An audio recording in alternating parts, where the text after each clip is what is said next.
Bagaimana pelaksanaan pemeriksaan kesehatan gratis perdana? Apa hasil evaluasi untuk layanan kesehatan yang lebih baik?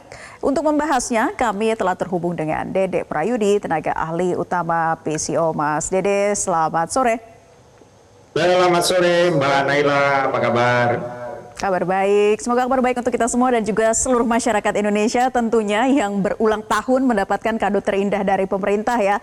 Mas Dede, bagaimana dengan pelaksanaan cek kesehatan gratis kemarin dan hari ini, apa saja yang menjadi catatan?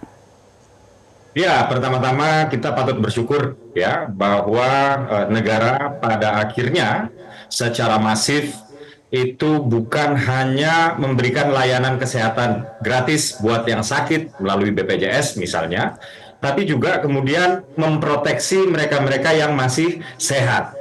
Itu. Jadi ini adalah upaya preventif dari negara supaya mereka yang sehat ini tidak jatuh sakit. Itu kurang lebih seperti itu prinsipnya. Dan ini merupakan amanah Undang-Undang Dasar Konstitusi kita, yaitu pasal 28H ayat 1 dan 3, juga pasal 34 ayat 2 yang kurang lebih bunyinya seperti ini.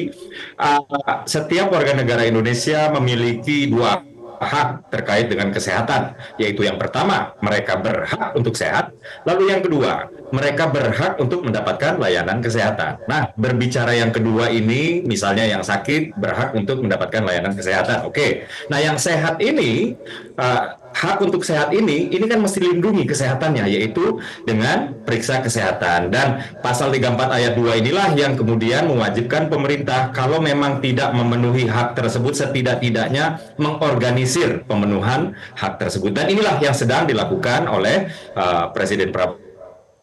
Jadi ini bukan hanya soal pemenuhan janji politik Presiden Prabowo sewaktu masih mengikuti kontestasi politik, tapi ini juga merupakan pemenuhan hak warga negara Indonesia terkait kesehatan yang sudah termaktub di Undang-Undang Dasar. Nah, terkait dengan kick-off hari pertama, langsung saja ke pertanyaan ya. Jadi sampai dengan pukul 11 kemarin, kami sudah mendapati data dari Kemenkes, yaitu ada sekitar 6.500 ya. Ada sekitar 6.500 penerima manfaat cek kesehatan gratis. Jadi kita ingin, negara ingin ini ditingkatkan terus sehingga jumlahnya itu meningkat dan meningkat hingga per hari itu kita harapkan menjadi 300.000 penerima manfaat per hari gitu. Jadi artinya apa? Masih ada gap nih. Nah, gap inilah yang kemudian menjadi catatan untuk tantangan kita ke depan. Nah, kira-kira apa tantangannya? Nah, yang pertama adalah soal edukasi awareness atau kesadaran masyarakat yang sehat ya untuk diperiksa kesehatannya. Kurang lebih seperti itu. Jadi pemeriksaan ini diharapkan memenuhi tiga hal ya. Yang pertama adalah mengidentifikasi faktor risiko. Misalnya orang tersebut punya gaya hidup yang tidak sehat. Misalnya pola makannya berantakan ya, lalu kemudian pola tidurnya juga, lalu juga kurang olahraga. Misalnya seperti itu faktor risiko ya. Baik. Atau Dede, misalnya yang kedua ya. Ya maaf saya potong, ini berkaitan dengan tadi kuota ya. Kalau tadi targetnya dari 6.500 jadi 300.000, artinya banyak hal yang perlu dimaksimalkan lagi nih untuk kedepannya, termasuk juga mengenai pembatasan ini. Tapi kalau dengan pelayanan sejauh ini bagaimana evaluasinya untuk tahap awal ini, apakah sudah cukup maksimal atau seperti apa? Sejauh ini kami belum menemukan keluhan ya, kami belum menemukan keluhan. Adapun 1-2 keluhan itu terkait dengan aplikasi. Nah, karena mereka yang ingin mengakses hak mereka ini di hari ulang tahunnya, mereka kan harus mendaftar dulu ke aplikasi yang namanya Satu Sehat ya.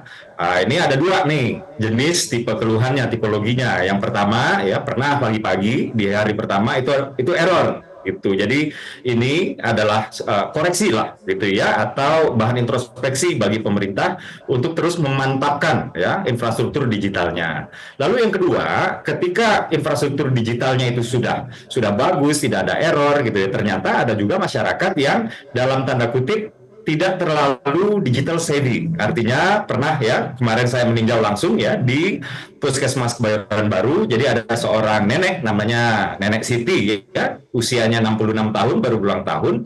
Beliau tidak mengerti bagaimana mendownload aplikasi Satu Sehat. Jadi bagi mereka yang berulang tahun tapi kemudian tidak paham ya syarat-syarat digitalnya dalam tanda kutip, itu dipersilakan silakan langsung ke puskesmas. Jadi Nenek Siti langsung datang ke puskesmas. Di setiap puskesmas itu ada satu pojokan ya, namanya pojok satu sehat. Maka di sana setiap penerima manfaat itu akan diberikan asistensi untuk mendownload, membuat akun, mendaftar sampai dengan mendapatkan nomor antrian. Jadi beberapa orang yang dari saya dengar laporannya itu adalah tidak memeriksakan kesehatannya pada ulang tahun itu dikarenakan mereka gagap teknologi, kata mereka sendiri loh ya, bukan kata saya. Jadi Baik, ini itu masih jadi merupakan catatannya ya tantangan Mas Dede kita ya. ya, di mana ini harus kita kejar ya supaya kita bisa memenuhi yang 300.000 tadi. Demikian Mbak Naila. Berkaitan dengan sistem digitalisasi yang masih belum banyak diketahui oleh masyarakat. Tapi balik lagi nih Pak Dede, kalau mengenai Vaskes yang masih sepi peminat, lalu seperti apa nanti ya sosialisasi yang perlu dilakukan lagi? Iya, jadi kami menyadari ya kantor komunikasi kepresidenan atau institusi kepresidenan menyadari bahwa program cek kesehatan gratis atau CKG ini nggak bisa program yang dalam pelaksanaannya single sector, artinya berdiri sendiri. Di sini harus ada misalnya peran Kementerian Kependudukan dan Pembangunan Keluarga untuk terus-terusan memberikan edukasi, ya, atau peran Kementerian Pemberdayaan Perempuan dan Perlindungan Anak juga terus-terusan memberikan edukasi akan pentingnya cek kesehatan ini. Karena begini, Mbak, kita sudah terlalu biasa ya bahwa rakyat Indonesia itu umumnya datang ke Vaskes atau fasilitas kesehatan ketika sudah ada keluhan, ketika sudah ada sakit, ketika sudah ada gejala. Nah, ini kan kita sekarang sedang berbicara, ini masyarakat yang sedang sehat, kita minta untuk periksa kesehatan.